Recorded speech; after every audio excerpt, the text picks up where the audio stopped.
तो last class में हमने कुछ ऐसे रैंडम क्वेश्चन डिस्कस किए थे। एक क्वेश्चन ऐसे रह गया था लास्ट क्लास में, तो अब डाउट में सोल्व कराऊंगा इस क्वेश्चन को मैं। ये पेंडिंग है अभी क्वेश्चन, ये ला रह गया था क्वेश्चन बस। ठीक, बाकी सब हमने कर लिया था। तो आज का जो हमारा टॉपिक है ऑप्टिकल इंस्ट्रूमेंट्स। ठीक है, ऑप्टिकल इंस्ट्रूमेंट इस चैप्टर का एक मेजर टॉपिक है। ज्यादातर चांसेस होते हैं पेपर में कि इससे न्यूमेरिकल या थ्योरी कुछ ना कुछ तो पूछेंगे आपसे।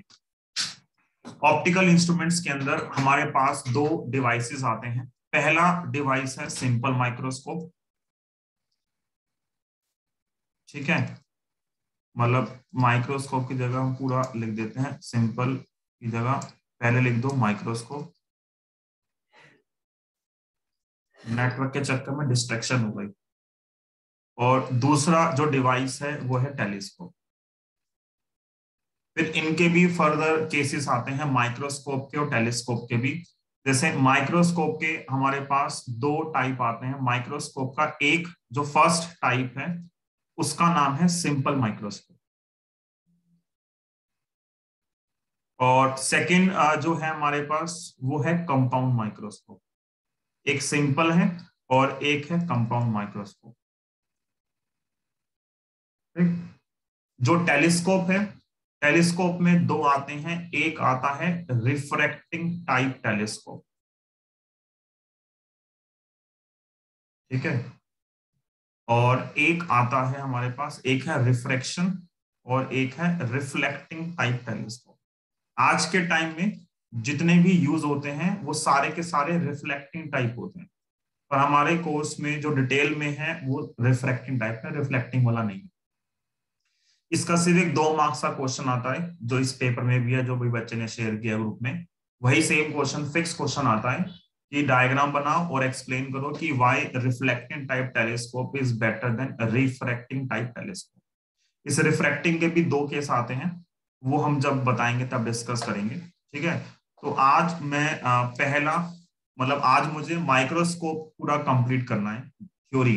ठीक है, सिंपल की भी और कंपाउंड की भी। तो जब खत्म हो जाएगी तब क्लास एंड होगी।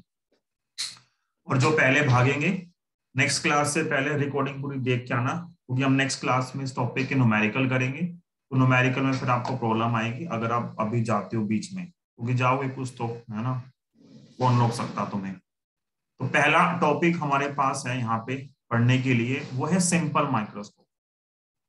सिंपल माइक्रोस्कोप में क्या है, मतलब हर एक कोई भी इंस्ट्रूमेंट उसमें पढ़ना क्या है, हर एक इंस्ट्रूमेंट में पढ़ना है कि उस इंस्ट्रूमेंट के अंदर कौन कौन से लेंस यूज होते हैं। उन लेंस की फोकल लेंथ क्या आती है, कम आती है, ज्यादा आती है, ज्यादा आती है तो क्यों ज्यादा आती है, कम आती है तो क्यों कम आती है। ठीक है, वो लेंसेज जो है किसी भी इमेज को कितना मैग्नीफाई करते हैं या डिमिनिश करते हैं, तो मतलब उसकी मैग्निफिकेशन वगैरह क्या होगी, मैं सब कुछ पढ़ना है। माइक्रोस्कोप आपने शायद फर्स्ट टाइम कभी 10th क्लास में सुना होगा। ठीक है, जो एक स्मॉल ऑब्जेक्ट को क्या करता है, एनलार्ज करता है, उसका साइज इंक्रीज करता है सिंपल माइक्रोस्कोप। सिंपल हो कंपाउंड हो, अगर लैब में प्रैक्टिकल करते बायो में तो शायद आप कंपाउंड माइक्रोस्कोप यूज करते। ठीक है, लेकिन अभी तो मुझे ध्यान नहीं है कि तुमने मतलब टर्म 1 में यूज किया है नहीं किया है, किया है क्या यूज माइक्रोस्कोप बायो में,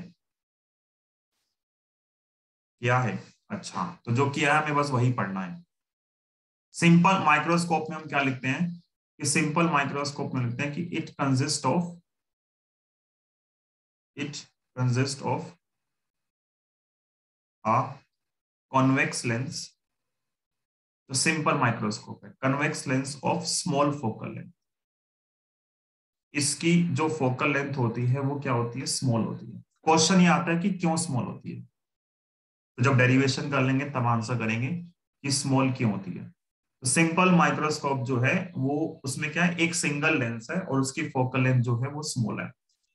इसमें ना डायग्राम बनाने में बहुत टाइम वेस्ट होता है, तो मैंने डायग्राम ना पहले से बना रखे हैं, मतलब लास्ट ईयर बनाए थे, मैं सेम यूज कर रहा हूँ, उसमें मैं क्या ही चेंज कर लूंगा। तो मैं आपको पहले एक रफ बना के दिखा रहा हूँ कि कैसे बनेगा। बस उसमें जो फेयर डायग्राम है उसमें लाइनें सीधी हैं, बस अभी रफ जब बनाते हैं तो लाइनें सीधी नहीं बनती हैं। तो सिंपल माइक्रोस्कोप में क्या है, ये हमने इमेज फॉर्मेशन के जो 6 केस किए थे उसका 6th केस है।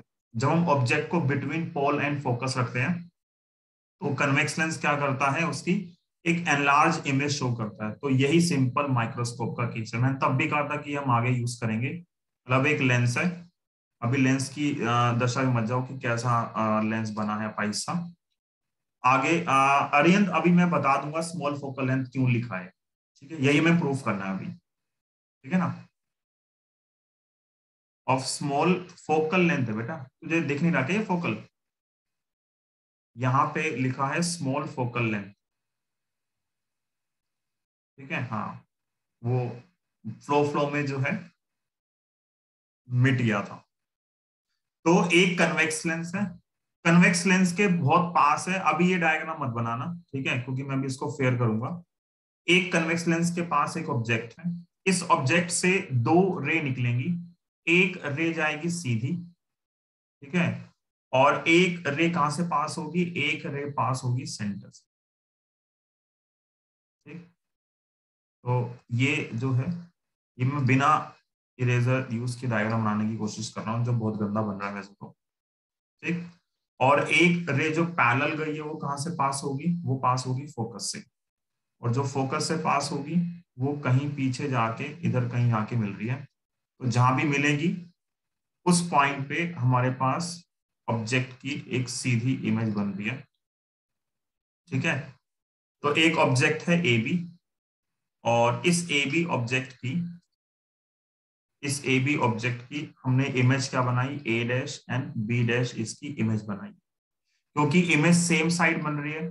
तो ये जो पीछे की लाइनें होती हैं ये हमारे पास सारी की सारी क्या होती हैं, ये क्या हो रहा है, कुछ ज्यादा ही स्लो चल रहा है ये, जो पीछे लाइन है वो क्या है, डॉटेड लाइन है सारी के साथ। तो कन्वेक्स लेंस में हमारे पास जो फर्स्ट डायग्राम बनता है वो ये बनता है, ठीक। तो मैं इस डायग्राम को हटा के इसको रिप्लेस कर रहा हूँ बेटर डायग्राम से, है सेम चीज ही, ठीक है, कुछ नया नहीं है, बस उसमें लाइनें सीधी हैं। पेपर में जो एक कॉमन मिस्टेक है, इवन आधे इंटरनेट पे जाओगे ना और इसको टाइप करोगे तो इंटरनेट पे लोगों ने गलत बना रखा डायग्राम, ठीक है, और बच्चे वहां से कॉपी पेस्ट मारते हैं, और फिर जब पेपर में करते हैं तो वहां भी गलत बनाते हैं। ये मत बिलीव किया करो कि जो इंटरनेट पे दे रखा है साइट्स पे वो सब कुछ करेक्ट है, ऐसा नहीं है, ठीक है। वो लोग भी ऐसी कुछ कुछ तुम्हारे जैसे ही हैं, तुम्हारी हम उम्र के हैं, और वो पता नहीं कैसे खुद के दिमाग से भी गलत जो है गलत सलत सब डाल देते हैं, और तुम लोग जो है उन्हीं से कॉपी पेस्ट करके अपना पेपर में लिखाते हो, और टीचर के सामने अपनी मतलब बेइज्जती करवाते हो। मतलब बेटर है कि ना ही लिखो, वो देख के पता लग जाता है कि सीधा कॉपी पेस्ट है। तो मैं यहाँ पे जो स्टैंडर्ड डायग्राम है वो कॉपी पेस्ट मार रहा हूँ, ठीक है, कुछ अलग नहीं है, सेम चीज है, वही नहीं। हाँ हो गया, हो गया, हो गया। तो इसमें एक चीज आपको नई दिखे जो मैंने नहीं बनाई थी, वो ये आई है, ठीक है। तो ऐसी आई आपने लास्ट टाइम रामायण या महाभारत में देखी होगी तो वहां पे जो राक्षस वगैरह बनते हैं ना उनमें ऐसी आई आती है, ठीक है। हाँ, अलग अलग एनसीईआरटी में ना अलग अलग टाइप की बना रखी होती है, तो मुझे ये वाली आती है बनानी। तो ये केस है, यहाँ पे सेंटर है, फोकस कुछ यहाँ पे होगा, जो ऑब्जेक्ट है वो सेंटर और मतलब पोल और फोकस के बीच में है। इस ऑब्जेक्ट ए बी की इस लेंस ने एक एनलार्ज इमेज फॉर्म की है ए डैश और बी डैश। ये फर्स्ट डायग्राम है आपके पास, क्लियर है, सेम चीज है, क्लियर है, बोलो।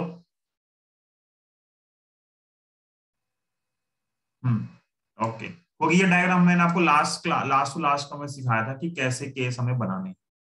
अब हमें क्या करना है, हमें कोई भी डायग्राम बना हो उस डायग्राम के अंदर हमें उस लेंस की जो भी इंस्ट्रूमेंट है, जैसे यहाँ पे सिंपल माइक्रोस्कोप है, तो मुझे इसकी क्या निकालनी है, मैग्निफिकेशन निकालनी है। तो एक हम यहाँ पे स्टेटमेंट लिख रहे हैं, अगर आप ड्रॉ कर पाते हो तो ठीक है, क्योंकि इसमें टाइम बहुत जाता है। तो मैंने अभी जो कंपाउंड माइक्रोस्कोप है वो तो मैंने ग्रुप में डाला है पहले ही, मैं ये भी डाल दूंगा, तो आप ड्रॉ कर लेना, अभी के लिए आप समझ लो, लिख लो, ये ड्रॉ वाला पार्ट और बाद में कर लेना, ठीक है, अभी बहुत टाइम वेस्ट होगा आपका नहीं तो यहाँ पे एक टर्म आती है हमारे पास, उस टर्म का नाम है एंगुलर मैग्निफिकेशन। इस टर्म का नाम है एंगुलर मैग्निफिकेशन। इस टर्म का नाम है एंगुलर मैग्निफिकेशन। एंगुलर मैग्निफिकेशन का मतलब क्या है, एंगुलर मैग्निफिकेशन का मतलब है जैसे लीनियर मैग्निफिकेशन होता है, आपको याद हो, लीनियर मैग्निफिकेशन का सिंपलेस्ट फॉर्मूला होता है height of image divide by height of object. हाँ हाँ ठीक है, रानी साहब भेज दूंगा, आज पहले पढ़ लो। तो आज जो है मतलब आज बोलूंगा, अभी देखो टॉपिक है एंगुलर मैग्निफिकेशन। जैसे लीनियर मैग्निफिकेशन होता है HI/H0, वैसे ही हमारे पास होता है एंगुलर मैग्निफिकेशन, मतलब इन टर्म्स ऑफ एंगल हमें निकालना है रेशियो क्या होगा। तो मैं एक बार लिख देता हूं, डेफिनेशन आनी चाहिए, पेपर में आती है। तो इसको हम क्या लिखते हैं, angular magnification, angular magnification of a simple microscope. 4 बार मैं सेम डेफिनेशन लिखूंगा, 2 बार माइक्रोस्कोप के लिए और 2 बार टेलीस्कोप के लिए, और एग्जैक्ट सेम डेफिनेशन है। मैं तो बस कट कॉपी पेस्ट मारूंगा, सिर्फ सिंपल माइक्रोस्कोप वर्ड को चेंज कर दूंगा कंबाइंड माइक्रोस्कोप से, फिर टेलीस्कोप से, बाकी आगे का सारा पार्ट सेम है। Angular magnification of a simple microscope is the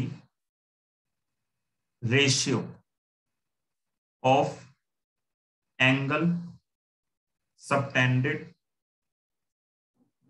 by the image, कहां पे, at the eye lens to the angle subtended by the object at eye lens when both, paper में आता लिखने के लिए तभी लिखवा रहा हूं, when both are at, when both are at the least distance of distinct vision। ठीक है, तो काफी छोटी सी डेफिनेशन है ये एंगुलर मैग्निफिकेशन की। जो लिखा है उसका मतलब समझते हैं क्या है। एंगुलर मैग्निफिकेशन, दो चीज आपके पास, एक है आपके पास इमेज और एक है आपके पास ऑब्जेक्ट। एक इमेज है आपके पास और एक है ऑब्जेक्ट। इमेज और ऑब्जेक्ट दोनों, ये जो लेंस है, इस लेंस को हम बोलते हैं आई लेंस। ये जो है हमारे पास, this is the eye lens, जो सिंगल लेंस है हमारे पास, इस लेंस को बोला जाता है आई लेंस। इसकी फोकल लेंथ हम लेट करते हैं FE, स्टैंडर्ड नोटेशन है। ठीक है, इस आई लेंस पे हमारा एंगल बन रहा है। कौन कौन एंगल बना रहा है, एक इमेज और दूसरे एंगल को बना रहा है ऑब्जेक्ट। ठीक है, दोनों के एंगल का जो रेशियो है वो हमारे पास एंगुलर मैग्निफिकेशन है। प्रॉब्लम क्या है कि एंगल बनाओगे कैसे। तो एक चीज देखो यहाँ पे, इसको समझने के लिए, जैसे यहाँ पे ये लेंस है, अभी हमें दिख रहा है कि इधर ऑब्जेक्ट है और जो ये सेंटर था, ये जहां भी था, इधर मेरे पास इमेज बन रही है। ठीक है, अगर मैं दिखूंगा इस इमेज का सेंटर पे क्या एंगल बनता है, इस इमेज का सेंटर पे एंगल बन रहा है ये इतना, मान लो ये एंगल अल्फा है। तो अगर आप देखोगे ऑब्जेक्ट कितना एंगल फॉर्म कर रहा है, तो वो एंगल भी अल्फा फॉर्म कर रहा है। और अगर मैग्निफिकेशन दोनों एंगल का रेशियो है, तो अल्फा बाय अल्फा 1 आ गया। तो ये तो इसका मतलब हुआ मैग्निफिकेशन 1 आ रही है। मैग्निफिकेशन 1 का मतलब है दो साइज ऑफ इमेज और साइज ऑफ ऑब्जेक्ट सेम होगा, लेकिन क्या सेम है, क्या डायग्राम से हमें लग रहा है सेम एंगल, नहीं है सेम। तो इसका मतलब है जो मैं एंगल एज्यूम कर रहा हूं वो एंगल में कुछ प्रॉब्लम है, हम करेक्ट वे में एंगल जो है नहीं मतलब देख रहे हैं। तो करेक्ट वे क्या है एंगल देखने का, करेक्ट वे ये है कि जब हमें एंगल निकालना होता है, तो एंगल निकालने के लिए हम क्या करते हैं, दोनों को, ऑब्जेक्ट को और इमेज को सेम डिस्टेंस पे ले आते हैं। जैसे अभी के लिए ऑब्जेक्ट यहां था, अभी के लिए ऑब्जेक्ट यहां है, मैंने क्या किया, इस ऑब्जेक्ट को पकड़ के यहां से,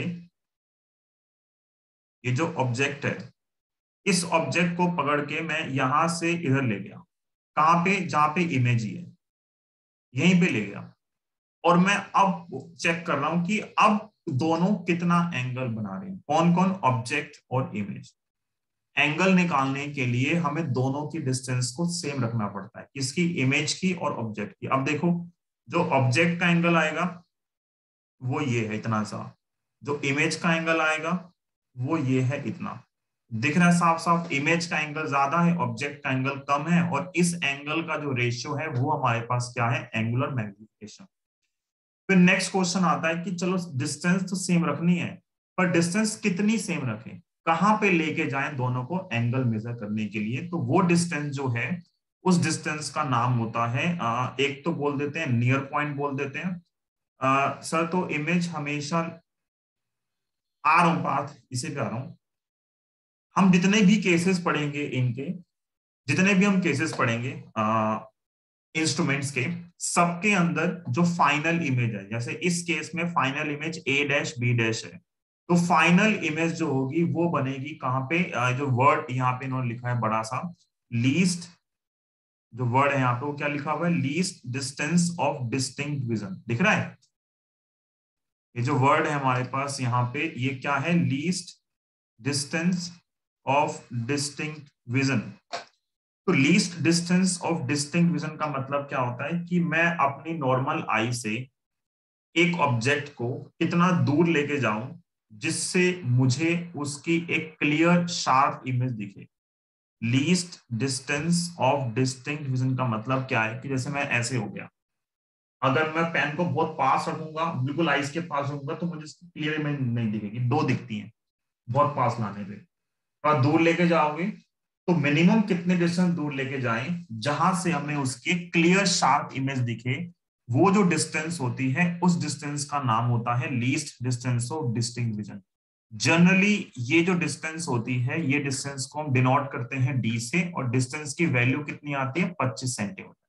सुना भी होगा स्कूल में अगर हो चुका है, और पहले ही पढ़ा होगा 10वीं क्लास में, तो डी कितना होता है, 25 सेंटीमीटर होता है। तो मैग्निफिकेशन का जो फॉर्मूला है वो m है, और मैग्निफिकेशन का फॉर्मूला m क्या है, उन एंगल का रेशियो, और दोनों एंगल कहां बन रहे हैं, एट द आई लेंस, साफ साफ लिखा हुआ है, इमेज भी आई लेंस पे एंगल बनाना है और ऑब्जेक्ट का भी कहां बनाना है, आई लेंस पे। तो पहला पार्ट तो क्या था, ऑब्जेक्ट को शिफ्ट करना है कहां पे, जहां पे इमेज फॉर्म हो रही। तो जो ऑब्जेक्ट ए बी था, इस ऑब्जेक्ट ए बी को जब मैंने इमेज की पोजीशन पे शिफ्ट किया, तो मैंने एक तो इसका नाम रख दिया, अलग से नाम रख दिया ए वन बी डैश, जो प्रोजेक्ट किया ए वन बी डैश। ये जो A one B dash angle form करेगा आई लेंस पे, ये एंगल जो है हमारे पास, ये एंगल अल्फा है, ठीक है। और जो इमेज फॉर्म कर रही है एंगल, वो पूरा एंगल जो है वो क्या है, बीटा। तो एक एंगल अल्फा हो गया, एक एंगल क्या हो गया, बीटा। और इन्हीं दोनों एंगल का जो रेशियो है वो हमारे पास क्या है, एंगुलर मैग्निफिकेशन। तो पहली चीज हमारे पास क्या आ गई कि मैग्निफिकेशन का सिंपल फॉर्मूला आया बीटा बाय अल्फा।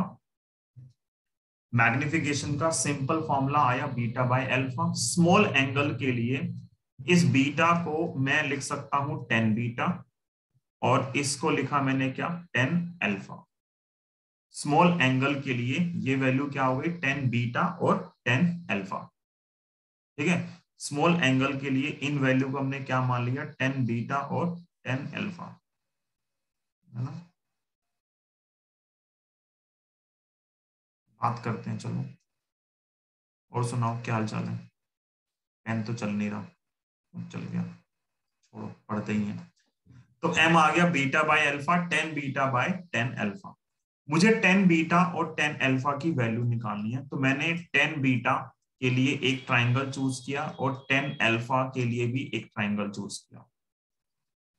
10 बीटा के लिए मैंने ट्राइंगल चूज किया छोटे वाला, क्या है ट्राइंगल, ये ए बी सी। तो 10 बीटा निकालने के लिए मैंने ट्राइंगल चूज किया ए बी सी। 10 अल्फा निकालने के लिए, अल्फा कौन सा ट्राइंगल बन रहा है, दिख रहा है साफ साफ, अल्फा का जो ट्राइंगल है वो है ए वन बी डैश सी। तो अल्फा का ट्राइंगल क्या है, ए वन बी डैश सी। दोनों ट्राइंगल से मैंने 10 बीटा 10 अल्फा की वैल्यू निकाली, देखो क्या होगा, लिख लो साफ साफ कहीं पे। 10 बीटा आएगा perpendicular divide by base, perpendicular is A B and base is B सी।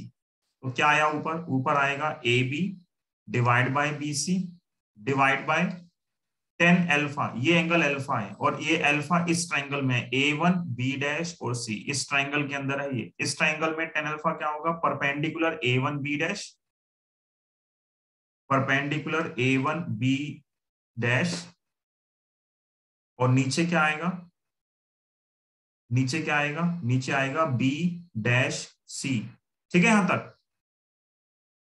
क्या इस पॉइंट तक ठीक है? टफ लग रहा है क्या? टफ लग रहा है क्या? नहीं ना, उतना टफ नहीं है। हाँ, थोड़ा बोरिंग लगता है बच्चों को, ये जो डेरिवेशन है ना, ये डेरिवेशन जो है थोड़ी बोरिंग लगती है बच्चों को। रुक जाओ, दिखा रहा हूँ। अरे ये पता नहीं इसको वन नोट को क्या हो गया, बीच कभी कभी सही चलता है, कभी कभी बेचारा डाउन हो जाता है वन। जैसे होता है ना कि थक चुका है पढ़ा पढ़ू के। आज तो क्लास भी नहीं मैंने ज्यादा।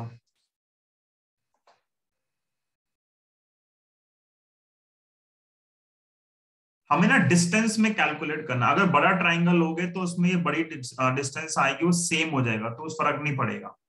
ठीक है, तो 10 अल्फा के लिए हमने ट्राइंगल चूज किया A1B' C। तो नीचे जो वैल्यू हमारे पास आएगी वो आएगी A1B' C के अंदर। 10 अल्फा क्या आएगा, परपेंडिकुलर है A1B' और बेस है B', C। तो A1B' और डिवाइड बाय B', C। क्या हम यहां लिख सकते हैं कि AB और A1B' इक्वल है? लिख सकते हैं क्या? देखो, मैंने इसी ए बी को प्रोजेक्ट किया है आगे A1B' पे, तो ए बी और A1B' बोथ आर इक्वल। तो अगर दोनों इक्वल हैं तो हम यहाँ पे एक स्टेप में इस ए बी को और A1B' को दोनों को कैंसिल कर सकते हैं। यहाँ पे हम ए बी और A1B' को कैंसिल कर सकते हैं, है ना। यहाँ पे हम A1 और AB' को कैंसिल कर सकते हैं। जब कैंसिल करोगे तो क्या बचेगा फाइनल? जब ए बी और A1B' को कैंसिल कर दिया तो क्या बचेगा, मतलब इस ए बी से और ये A1B' कैंसिल हो गया, तो हमारे पास बचा B' ऊपर आ गया।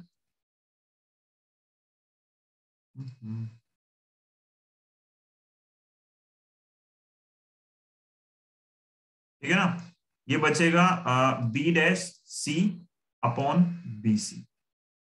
तो फाइनली हमारे पास जो M की वैल्यू निकली वो निकली B', C अपॉन BC। इन दोनों वैल्यू को पुट करो, B', C और BC की वैल्यू क्या है। देखो डायग्राम देखो फिर से, ये ऑब्जेक्ट है ए बी, और ऑब्जेक्ट डिस्टेंस जो होती है उसका सिंबल क्या होता है, ऑब्जेक्ट डिस्टेंस का सिंबल होता है U, और इमेज डिस्टेंस का सिंबल क्या होता है V। पर दोनों लेफ्ट में, दोनों लेफ्ट में है तो दोनों क्या आएंगे माइनस में, U भी माइनस में और V भी माइनस में। जब U और V दोनों माइनस में है और वैल्यू पुट करोगे B', C जो है वो इमेज डिस्टेंस है, तो -V और ये आएगा -U। तो ऊपर आएगा -V, नीचे आएगा -U, minus minus cancel, magnification का जनरल फॉर्मूला आ गया V/U। तो आगे न्यूमेरिकल में हम ये यूज करेंगे कि एक तो फॉर्मूला HI/H0 होता है और एक फॉर्मूला क्या होता है लेंस के लिए V/U। मिरर के लिए आता है -V/U, लेंसेज के लिए आता है V/U। तो मैंने अभी तक सिर्फ ये ड्राइव किया कि चाहे लीनियर निकालो चाहे एंगुलर निकालो, दोनों का फॉर्मूला सेम आता है V/U। ये एक पार्ट हो गया, magnification is V/U। Next part ये है, नाउ क्या किया हमने, यूज किया लेंस फॉर्मूला किसके लिए, आई लेंस के लिए। मतलब आई लेंस है तो फोकल लेंथ इसकी हो गई Fe, और इमेज डिस्टेंस V और ऑब्जेक्ट डिस्टेंस क्या आ गई U। ठीक है, इस फॉर्मूले में पूरी टर्म को हमने मल्टीप्लाई कर दिया V से। ठीक है, इस फॉर्मूले में V से कर दिया मल्टीप्लाई, क्या बचेगा देखो, यहां से बचा V/Fe, V/V1 और माइनस का आएगा V/U। और यहां से जब वैल्यू निकालोगे V/U की जो मैग्निफिकेशन के बराबर है वो कितनी आएगी, 1 - V divide by Fe। That is जो मैग्निफिकेशन थी जो V/U के इक्वल थी वो कितनी आ गई, अब वो इक्वल आ गई 1 - V अपॉन Fe। ये मेरे पास मैग्निफिकेशन का फॉर्मूला आ गया। हमें ये पता है as image is form at least distance of distinct vision. जो इमेज है वो डिस्टिंक्ट विजन पे फॉर्म होती है। तो इमेज डिस्टेंस v को मैं क्या लिख सकता हूं, -d। जनरली d 25 होता है। जनरली जो वैल्यू ऑफ डी है वो 25 सेंटीमीटर होती है। कुछ कुछ क्वेश्चन में 20 भी देते हैं, पर जनरली डी जो है 25 होता है। अगर मैं इस v की वैल्यू -d ऊपर पुट कर दूंगा मैग्निफिकेशन में, तो क्या होगा, magnification 1 minus v is -d और डिवाइड बाय f। तो ये क्या आएगा, 1, और ये fe है, 1 प्लस डी बाय fe। तो ये मेरे पास पहला फॉर्मूला आ गया मैग्निफिकेशन का, 1 plus D upon fe। Magnification of a simple microscope is given by 1 plus D upon fe। ये पहला फॉर्मूला है। इस फॉर्मूले से हमें ये भी दिख रहा है कि magnification is inversely proportional to focal length. That is, smaller the focal length, smaller the focal length, larger will be the magnification.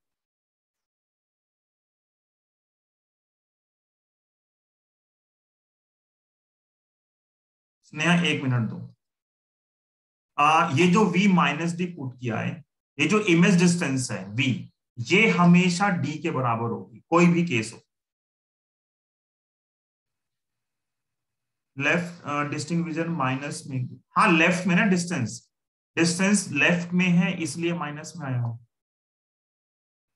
जो इमेज बन रही है आपके पास, ठीक है, v जो है, देखो फाइनल इमेज जब हम देखते हैं किसी ऑब्जेक्ट को, तो उस ऑब्जेक्ट की जो हम इमेज देख रहे हैं, जो लेंस होता है हमारी आंखों के आसपास होता है, ठीक है। तो हम उसको, उसकी जो इमेज बनती है, उसकी इमेज उस पॉइंट पे बनती है जहां पे हमें उसकी क्लियर और शार्प इमेज दिखती है। और एक नॉर्मल आई के लिए जहां पे हमें एक ऑब्जेक्ट की शार्प इमेज दिखती है, वो डिस्टेंस 25 सेंटीमीटर होती है।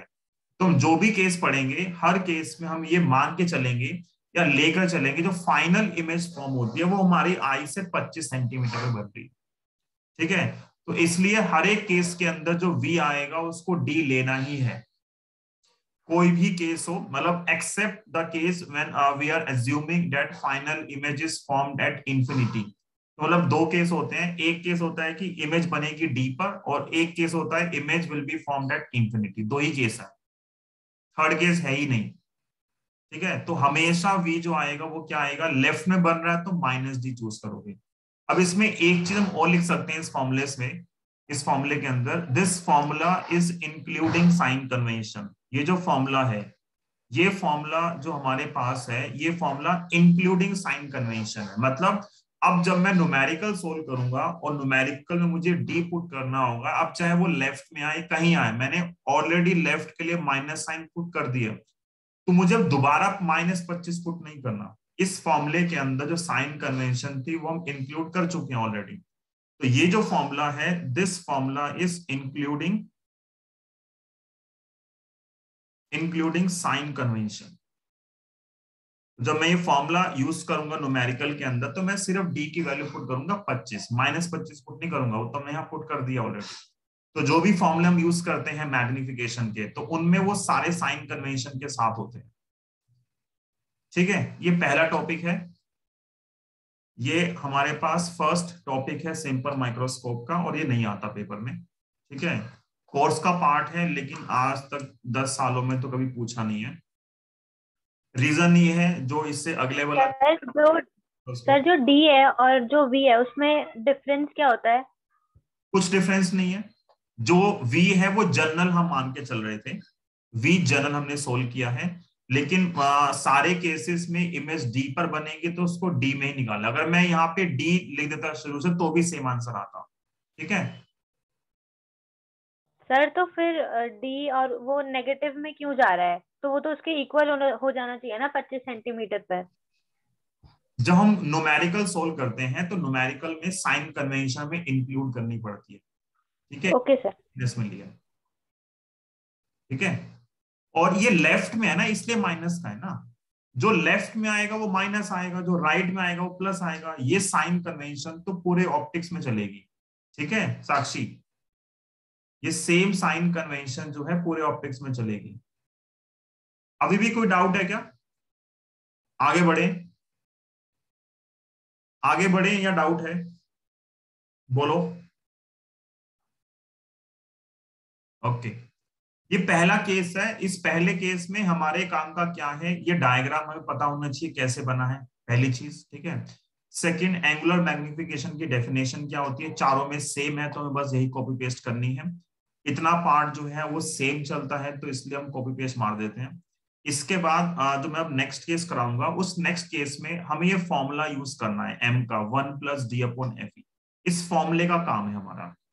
तो ये फॉर्मूला बताने के लिए कि कैसे आता है ये हमने ड्राइव किया है। नेक्स्ट कंपाउंड माइक्रोस्कोप के अंदर ये फॉर्मूला हम डायरेक्ट यूज करेंगे, 1 + d/f, कि जो एक ऐसा लेंस जो एक ऑब्जेक्ट की सेम साइड इमेज फॉर्म करता है, एक इरेक्ट इमेज फॉर्म करता है, उसका फॉर्मूला 1 + d/f हम डायरेक्ट यूज करेंगे। ये पहला केस था, ठीक है। अब हम मूव करते हैं सेकेंड केस की तरफ। अब उसमें टाइम थोड़ा कम लगता है क्योंकि हमारा पहली बार समझाने में टाइम ज्यादा लगता है। Second case is compound microscope. पहला है सिंपल माइक्रोस्कोप, सेकंड है कंपाउंड माइक्रोस्कोप। माइक्रोस्कोप के दो ही केस होते हैं, सिंपल और कंपाउंड। कंपाउंड माइक्रोस्कोप में हम लिखते हैं कि it consist of two focal, मतलब two convex lens. It consist of two convex lens of small focal length. फिर से ये क्वेश्चन भी पेपर में आता है कि स्मॉल फोकल लेंथ क्यों होती है। रीजन वही है जो यहाँ था, स्मॉल फोकल लेंथ लेंगे तो मैग्निफिकेशन जो आएगी लेंस की वो क्या होगी, ज्यादा होगी। जो कंपाउंड माइक्रोस्कोप है ये भी दो मतलब लेंस होते हैं और दोनों की फोकल लेंथ स्मॉल है। एक लेंस होता है हमारे पास ऑब्जेक्टिव लेंस, एक लेंस का नाम है ऑब्जेक्टिव लेंस जिसकी फोकल लेंथ है f0। एक लेंस का नाम है आई लेंस जिसको हम आई पीस भी बोलते हैं, और इस आई पीस की जो फोकल लेंथ है वो है fe। और इन दोनों में भी क्या होता है कि fe बड़ा है किससे, f0 से। ये भी देखेंगे अभी क्यों बड़ा है। तो ये एक और क्वेश्चन है जो पेपर में आता है कि कंपाउंड माइक्रोस्कोप में फोकल लेंथ जो है वो स्मॉल क्यों होनी चाहिए, ठीक है। यहाँ क्लास में आज रोहित है? नहीं, अच्छा है। हूँ भैया। अरे बस पूछ रहा हूँ वैसे, क्या हुआ, बुरा क्यों मान गया? आकाश है आज? अच्छा, मंडल साहब क्या हाल चाल है? और मौसम कैसा आजकल? ठीक ठाक ही है सर। ठीक ठाक है, ठंड वंड तो वहाँ होती नहीं होगी बिल्कुल भी। सर रात को होती है, ज्यादा हाँ, नहीं। वहाँ केसेस है नहीं है अभी अंडमान में? नहीं सर, ओमिक्रॉन के केसेस है। हाँ, ओमिक्रॉन के ओमिक्रॉन। केसेस है। अच्छा, हाँ, स्कूल भी बंद है। और दिनेश आए हैं आज यहाँ पे? क्योंकि हमारा मुंबई का लड़का गायब हो गया, वहां लगता है कोविड ज्यादा ही है।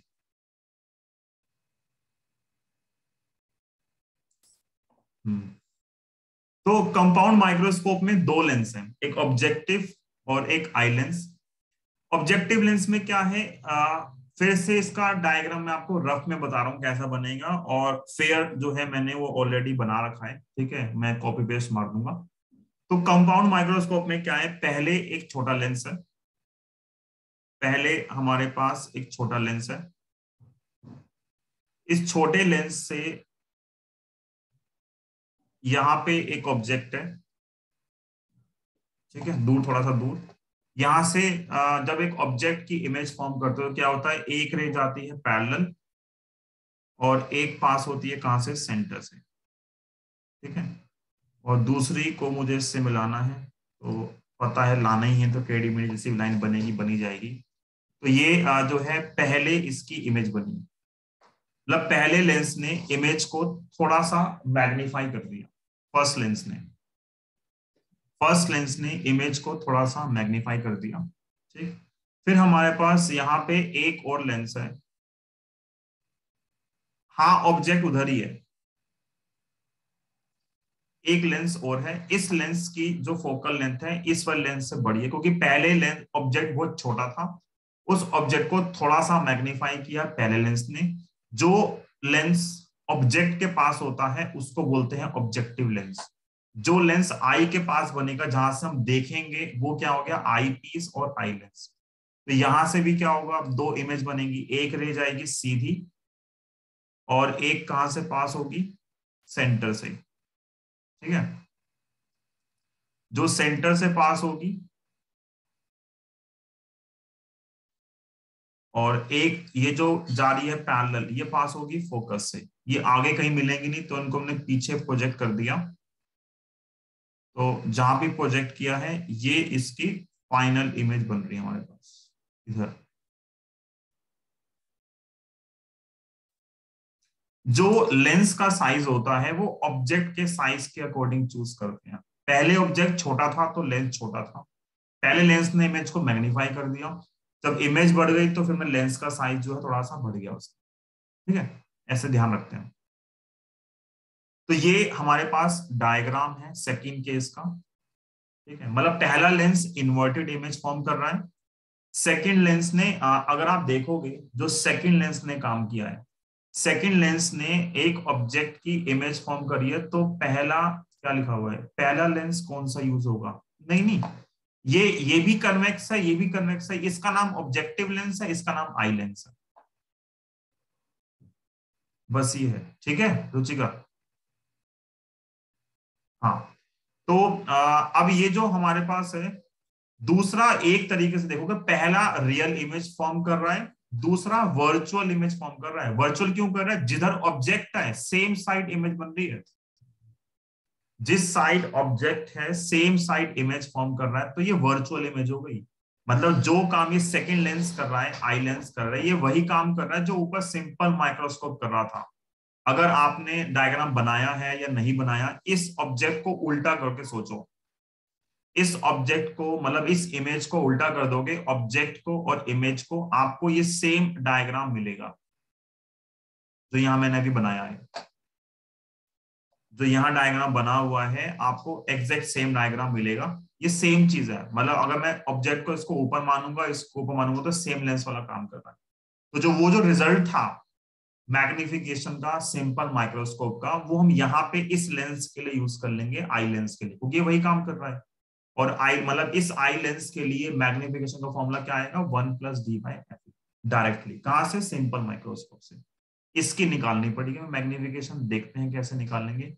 तो पहले तो एक बार मैं फेयर डायग्राम जो है वो ले आता हूँ, फिर हम डेरिवेशन करते हैं। तो 8:20 तक या 8:30 तक क्लास जाएगी। मेरी ऐसे क्लास थी 8:15 से दूसरी, तो तुम्हें लगता आज मेरी गई। आज वन नोट सपोर्ट नहीं कर रहा। ठीक है, हम जब ऑफलाइन क्लास लेते हैं ना, तो 1 घंटे की क्लास में आज मैथ्स क्लास नहीं है। अच्छा, तभी इतने बच गए आज। जब हम ऑफलाइन क्लास लेते हैं ना, तो 1 घंटे की क्लास में 45 मिनट ही पढ़ा पाते हैं। ठीक है, 10-15 मिनट तो बच्चे नोट डाउन करने में लगा देते हैं। लेकिन जब ऑनलाइन लेते हैं ना, तो 1 घंटा मतलब ऑलमोस्ट 1 घंटा हो ही जाता है, बीच में गैप कम मिलता है हमें। एक तो ये डायग्राम था, एक डायग्राम ये है। ठीक है, सेम चीज है, बस फेयर डायग्राम है ये। मतलब इस डायग्राम में ऐसा कुछ भी नहीं है जो हमने वहां नहीं बनाया, बस फेयर है ये, सारा खेल फेयर का है। ये डायग्राम मैंने ना अभी ग्रुप में डाला है, अभी नहीं डाला, मतलब थोड़ी देर पहले डाला था। देखा था क्या, देखा तो हो गई, रेनबो कलर। हाँ मतलब अगर मैं ये बनाने बैठूं यहाँ पे आई को देखकर, हाँ ऐसी आई ना, एक रामायण में कोई राक्षस था उसकी थी ऐसी आई, सिर्फ आई आई थी, आई से ही बोल रहा था वो। हम्म। तो इस डायग्राम के अंदर जब मैं एक तो क्या हो गया, ऑब्जेक्टिव लेंस है, जो छोटा लेंस है, जो छोटा लेंस है, this lens is called objective lens. ये लेंस ऑब्जेक्टिव लेंस है f0, और ये लेंस कैसा है, this lens is I lens, इसकी फोकल लेंथ है fe। ठीक है, पैरेलल लेंस है तो डिस्टेंस के लिए c1 आ गया, यहाँ पे क्या आ गया, c2 आ गया। मेन चीज क्या हमें फिर से वही एंगल डिसाइड करने हैं, कौन से, अल्फा और बीटा, है ना। देखो फाइनल इमेज ये है a डबल डैश और b डबल डैश, तो फाइनल इमेज का जो एंगल बनेगा लेंस पे, आई लेंस पे, वो एंगल हो गया बीटा। और ऑब्जेक्ट का एंगल बनाने के लिए हमें क्या करना पड़ेगा, फिर से इस ऑब्जेक्ट ए बी को प्रोजेक्ट कर दिया कहां पे, जहां पे फाइनल इमेज है, क्योंकि इस ए डैश बी डैश की डिस्टेंस आई लेंस से कितनी होगी, डी। सेम चीज, ये फाइनल इमेज कहां फॉर्म होगी, final image will be form at the least distance of distinct vision. तो ऑब्जेक्ट को इधर प्रोजेक्ट किया ए डैश बी डैश पे, ऑब्जेक्ट का एंगल अल्फा, इमेज का एंगल बीटा, और मैग्निफिकेशन क्या आएगी, सेम बीटा बाय अल्फा। मतलब ये एंगल जो है, एक एंगल हमारे पास क्या है, अल्फा, और एक एंगल क्या है हमारे पास, बीटा। लास्ट से बनाया डायग्राम ये, है ना। टाइम बहुत लगता है इसको बनाने में, और तुम्हें भी लगेगा। मतलब 5-7 मिनट की डेरिवेशन के अंदर, मतलब आधा टाइम तो डायग्राम बनाने में निकल जाता हमारा।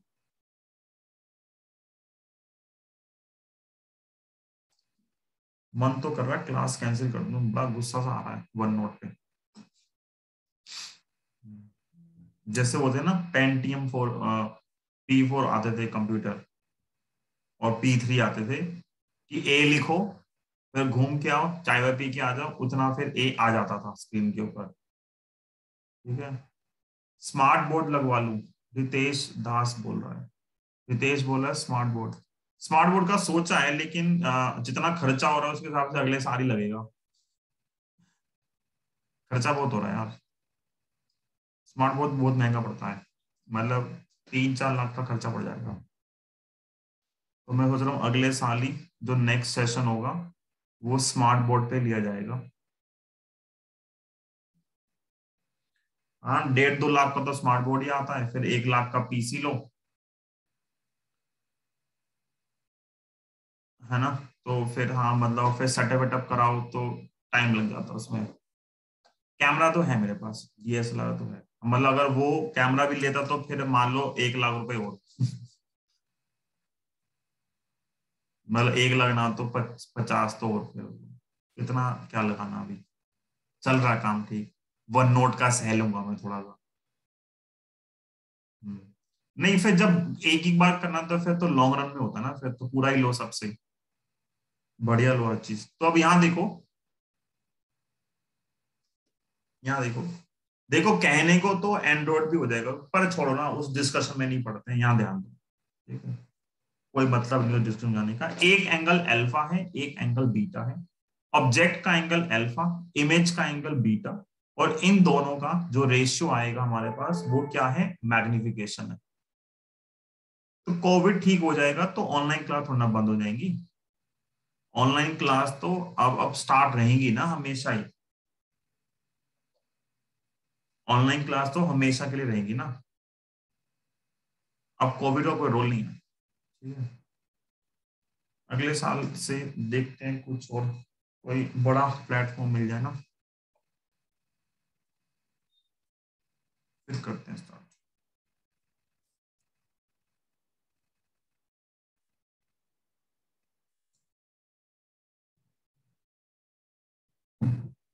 तुम्हारे स्कूल में कितना हो गया रुचि का आजकल?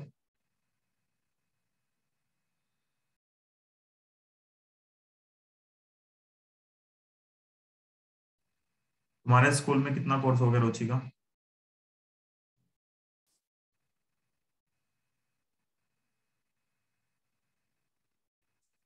सेमी कंडक्टर पहुंच गए, सही है तुम्हारे स्कूल यार सारे। इतना तेज करा रहे हैं, मतलब समझ में आता है कुछ नहीं, पता लगता है क्या हुआ तुम्हारे साथ, नहीं? हाँ, जब वो इतना तेज कराते हैं तुम्हें पता लगता है? टॉपिक का नाम ही पता लगता होगा बस।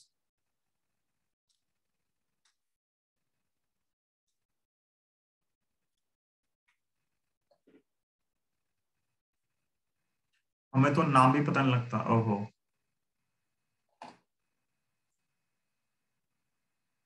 तुम्हें टर्म 1 से पहले ही रे ऑप्टिक्स करा दी थी। गजब लोग हैं तुम्हारे।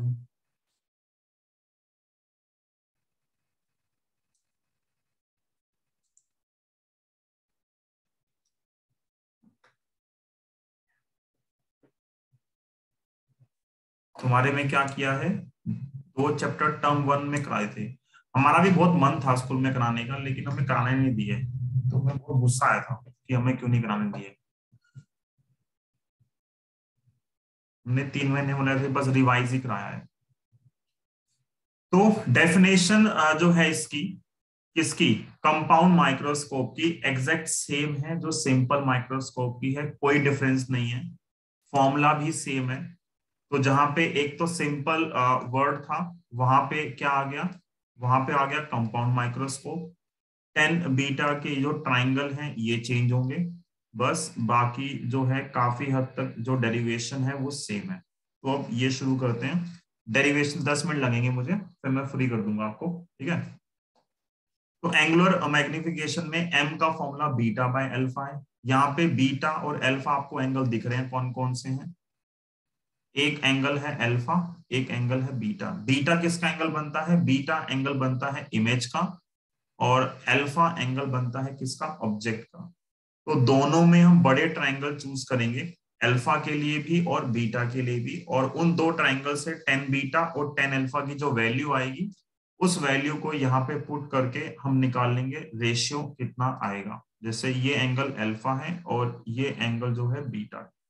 तो अब ये देखो, बताओ यहां से 10 बीटा के लिए मैंने ट्राइंगल यूज किया ये A double dash B double dash C2, 10 beta के लिए ट्राइंगल यहाँ पे यूज किया है A double dash B double dash C2, और 10 अल्फा के लिए ट्राइंगल यूज किया है A1 B double dash C2। Same ही है, देखो ये A1 B double dash C2। 10 beta क्या होगा, परपेंडिकुलर डिवाइड बाय बेस, देख लो। 10 अल्फा क्या होगा, परपेंडिकुलर डिवाइड बाय बेस। दोनों में बेस जो है वो B डबल डैश C2 है, दोनों में जो बेस है। तो 10 अल्फा के लिए ऊपर 10 बीटा के लिए क्या आएगा, A double dash B double dash divide bye B double dash C2, और नीचे 10 अल्फा में क्या आएगा, A1 B double dash divide bye B double dash C2, ठीक है। और यहां से B double dash C2 cut गया, और क्या बचा हमारे पास, हमारे पास बचेगा सिर्फ A double dash B double dash divide bye A1 B double dash, और A double dash B double dash divide bye AB। क्यों, क्योंकि A1 B double dash is the projection of AB, ठीक है ना। तो यहां से मैग्निफिकेशन जो आई हमारे पास, मैग्निफिकेशन का जनरल फॉर्मूला आया A double dash B double dash divide bye AB। इस पॉइंट तक पहुंच गया। आगे क्या है हमारे पास, आगे थोड़ा सा हमें बस रीअरेंजमेंट सीखना है, ठीक है। आगे हमें थोड़ा सा रीअरेंजमेंट सीखना है। कितने पॉइंट तक आगे, आज बच्चा एक बोला ऑफलाइन में कि नींद आ गई, ठीक है। टोटल थ्योरी होगी ना, बिल्कुल ही। आज हमने अभी तक एक भी न्यूमेरिकल डिस्कस नहीं किया है, ठीक है। तो थोड़ा सा वो जाता है ऑफ। नेक्स्ट क्लास में सिर्फ न्यूमेरिकल डिस्कस करेंगे, तो फिर जो है इंटरेस्ट बना रहेगा आपका। आज हम हेल्पलेस हैं, कुछ नहीं कर सकते हम, सिर्फ हमें डेरिवेशन का पार्ट करना है। तो मैग्निफिकेशन जो है वो A double dash B double dash by AB है। यहाँ पे मैंने क्या किया, नेक्स्ट स्टेप में मैंने इस इक्वेशन में m जो है A double dash B double dash upon AB को मल्टीप्लाई किया A डैश B डैश से, और डिवाइड कर दिया A डैश B डैश से। जब मल्टीप्लाई और डिवाइड किया है, और इसके बाद मैंने इसको रीअरेंज कर दिया, A डैश B डैश और into A dash B dash divide bye AB, ठीक है। ये पार्ट हमारे पास आ गया यहां तक। यहां से हमने क्या किया, इस चीज को देखो, मैग्निफिकेशन का सिंपलेस्ट फॉर्मूला होता है size of image divide by size of object. अगर आप इस ऑब्जेक्टिव लेंस को देखोगे, आप ध्यान दो, यहां से कुछ कुछ पार्ट यूज करेंगे हम। ऑब्जेक्टिव लेंस के लिए ए बी ऑब्जेक्ट है और A dash B dash is the image. तो कोई बोलेगा what is the magnification of objective lens, तो वो क्या आएगी, A dash B dash divide by A B. ठीक है। कोई बोलेगा what is the magnification of eye lens, इस आई लेंस की मैग्निफिकेशन क्या होगी। इस आई लेंस के लिए इमेज क्या है, A double dash B double dash, और ऑब्जेक्ट क्या है, वो ए डैश और बी डैश, है ना। लिख सकते हैं ना ये। तो अगर मैं यहां पे लिख दूं, अगर मैं यहां लिख दूं कि m0 जो है वो है हमारे पास मैग्निफिकेशन ऑफ ऑब्जेक्टिव लेंस, और ऑब्जेक्टिव लेंस के लिए जो मैग्निफिकेशन होगी वो क्या होगा, size of image divide by size of object. और ME क्या हो गया, magnification of eye lens. Eye lens के लिए image is A double dash B double dash and object is A dash B dash.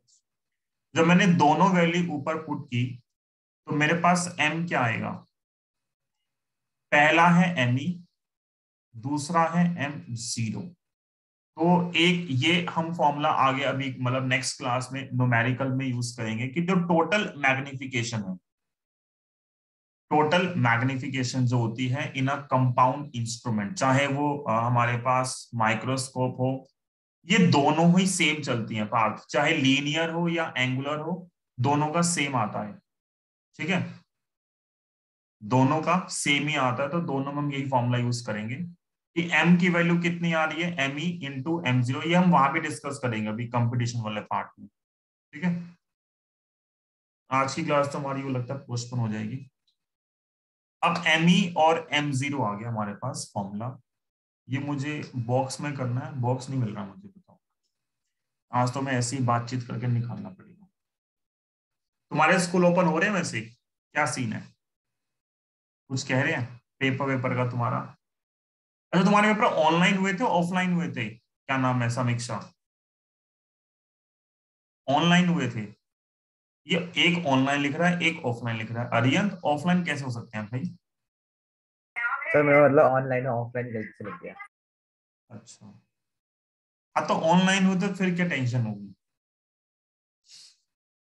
हाँ, टेंशन थी। कल birthday की पार्टी हुई, कौन से बर्थडे की पार्टी हुई।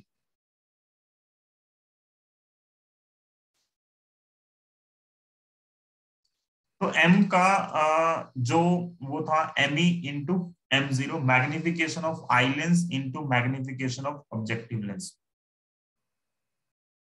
अब क्या है यहां से, इसके बाद नाउ हम डायरेक्ट यूज कर सकते हैं। देखो magnification of eye lens, eye lens क्या करता है, आई लेंस एक ऑब्जेक्ट की सेम साइड इमेज फॉर्म कर रहा है और वो इरेक्ट इमेज फॉर्म कर रहा है। आई लेंस, अगर एक लेंस एक इमेज ऑब्जेक्ट की सेम साइड फॉर्म करता है तो वो हमेशा क्या होती है, इरेक्ट होती है।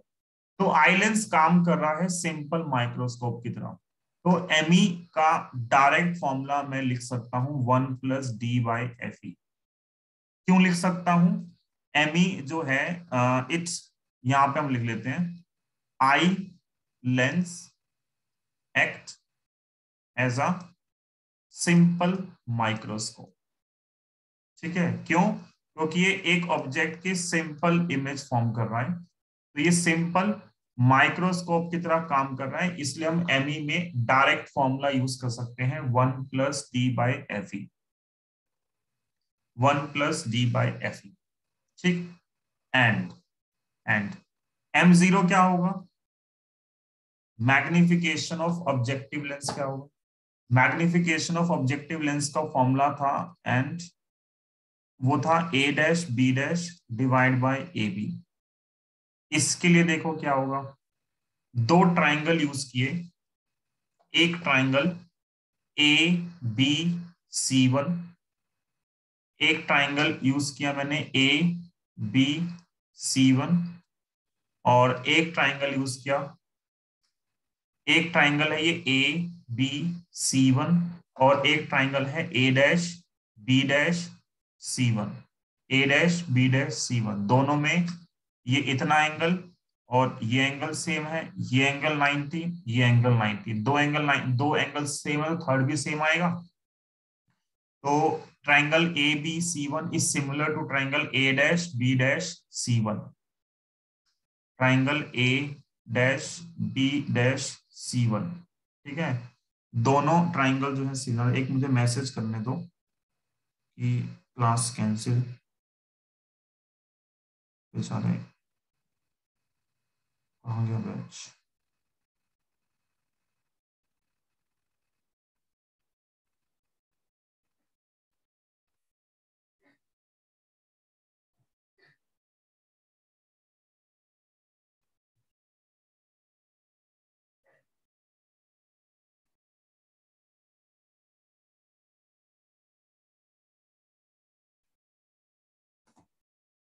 तो triangle ABC1 is similar to triangle A-B-C1। तो यहां से क्या बचेगा, देखो हम यहां से लिख सकते हैं पहले ट्राइंगल की दो साइड, ये और ये साइड, ये किसके इक्वल आएगी, इस ट्राइंगल की ये साइड B-C1 इक्वल टू ये साइड कितनी है B-C1, ठीक है ना। दो ट्राइंगल अगर सिमिलर होते हैं तो उनकी साइड का रेशियो जो है वो क्या होता है, सेम होता है। इसमें लास्ट चीज जो है हमने ऐड नहीं की थी, वो मुझे अब ऐड करनी है, वो है कि हमें डिस्टेंस पुट करनी है सारी, ठीक है। जैसे देखो पहले लेंस के लिए, ऑब्जेक्टिव लेंस के लिए ऑब्जेक्ट से लेके यहां तक की जो डिस्टेंस है, ये हमारे पास क्या हो गया, object distance. This distance is U0, ठीक है। फिर इसी लेंस से जो यहां तक की डिस्टेंस आएगी, ये डिस्टेंस जहां ये इमेज फॉर्म कर रहा है, ये डिस्टेंस क्या होगी, this distance is image distance for objective lens, U0 और V0 पहले लेंस के लिए। फिर आते हैं सेकंड लेंस पे। सेकंड लेंस क्या कर रहा है, आई लेंस के लिए A-B- ऑब्जेक्ट है, तो सेकंड लेंस के लिए जो ये डिस्टेंस है, this distance is object distance, तो इसका सिंबल होता है UE।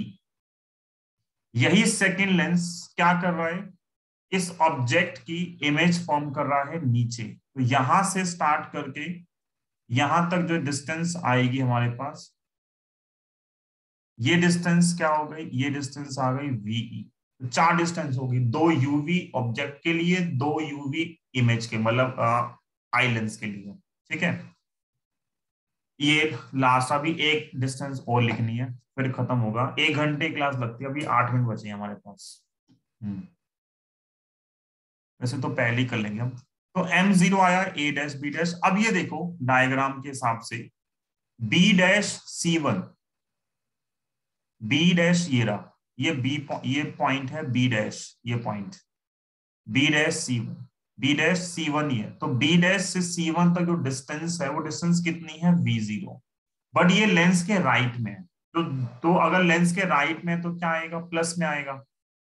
तो ऊपर जो B-C1 है, ये प्लस में है V0, नीचे है B-C1, B-C1 ये लेफ्ट में है, और ये डिस्टेंस क्या है, U0। तो जो लेफ्ट में होता है वो क्या होता है, माइनस का।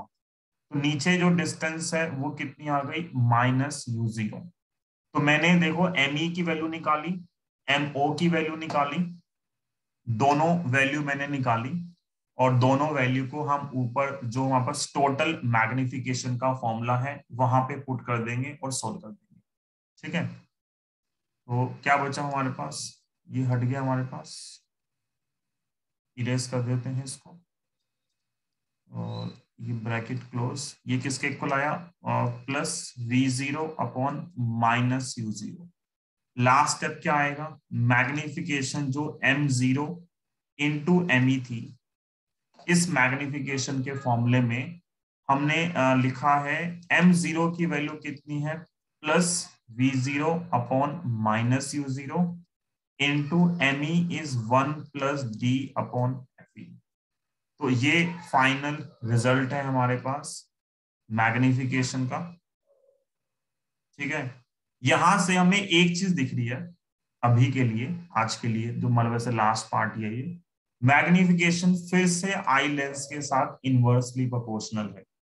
तो अगर magnification focal length of eye lens के साथ इनवर्सली है तो हम कह सकते हैं कि smaller the focal length larger will be the magnification. इसीलिए आई लेंस की जो फोकल लेंथ है वो क्या होनी चाहिए, कम होनी चाहिए। बट इस फॉर्मूले में ऑब्जेक्टिव लेंस की फोकल लेंथ नहीं आ रही, ठीक है, तो वो अभी हम इग्नोर कर देते हैं उस पार्ट में। एक चीज हम छोटी सी और लिख रहे हैं यहाँ पे, एक टर्म होती है एल। एल का मतलब होता है length of tube. Length of tube का मतलब होता है distance between two lenses. Distance between two lenses, जो दो लेंस दे रखे हैं उन दोनों के जो बीच में डिस्टेंस होती है वो एल होती है।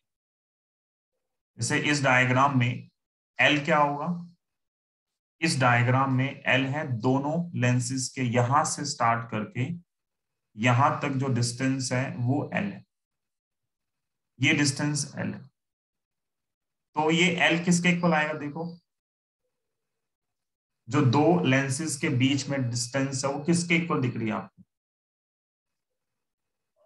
जो दो लेंसेस के बीच में डिस्टेंस है वो किसके इक्वल दिख रही है आपको,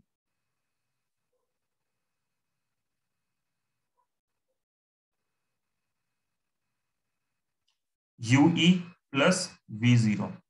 देख रहा हूं मैं कितने बचे, 10 बच्चे जो है भग गए। 1 घंटे की क्लास नहीं झिलती इनसे। रितेश तुम्हारी आज फर्स्ट क्लास है सेकंड क्लास है,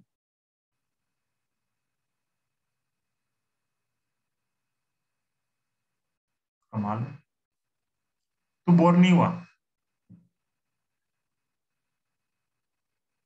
हाँ, आज थ्योरी थी सिर्फ ना, टू बी ऑनेस्ट, तूने थोड़ा लिखा है चल जाएगा। तो एल जो है वो लेंथ ऑफ ट्यूब है, तो लेंथ ऑफ ट्यूब क्या आएगी, V0 प्लस UE। लेकिन जब हम न्यूमेरिकल सोल्व करते हैं तो UE जो है वो हमेशा नेगेटिव आता है। नेगेटिव क्यों आता है, क्योंकि वो लेंस के लेफ्ट में है। जो चीज लेंस के लेफ्ट में है वो नेगेटिव आएगी। अगर वो नेगेटिव आएगी और हम जब सोल्व करेंगे पर हमें लेंथ का सम चाहिए, तो यहाँ पे हम जब यूज करते हैं फॉर्मूले में एल को तो मोड यूज करते हैं, mode of UE. Mode of UE लगाने का जो लॉजिक है वो सिर्फ इतना सा है कि हमें सिर्फ डिस्टेंस चाहिए, साइन नहीं चाहिए। साइन कन्वेंशन लेंथ में काउंट नहीं होता, ठीक है ना। जब मैं यहाँ पे एल का फॉर्मूला लिखूंगा तो एल का फॉर्मूला हमारे पास क्या आएगा,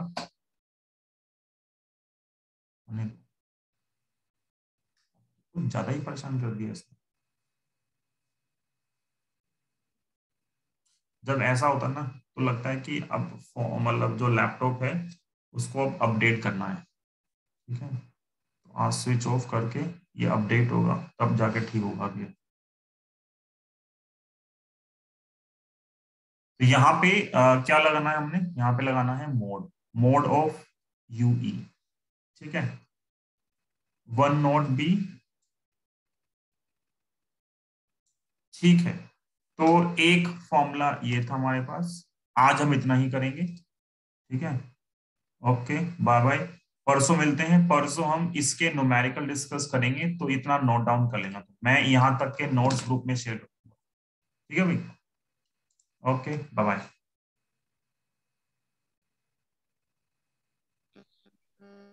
भैया जो आपने लास्ट क्लास में क्वेश्चन डिस्कस किया था कि 21 सेंटीमीटर तक वाटर भरा हुआ है हाँ और फिर उसको 21 माइनस h कर दिया था, भैया वो क्वेश्चन समझ में नहीं आया कैसे होगा। क्या अभी ना मुझे सबको समझाना है क्वेश्चन, तो वेट करो थोड़ा सा, अब ये डाउट क्लास ओके भैया, दोबारा से, ठीक है। ओके भैया।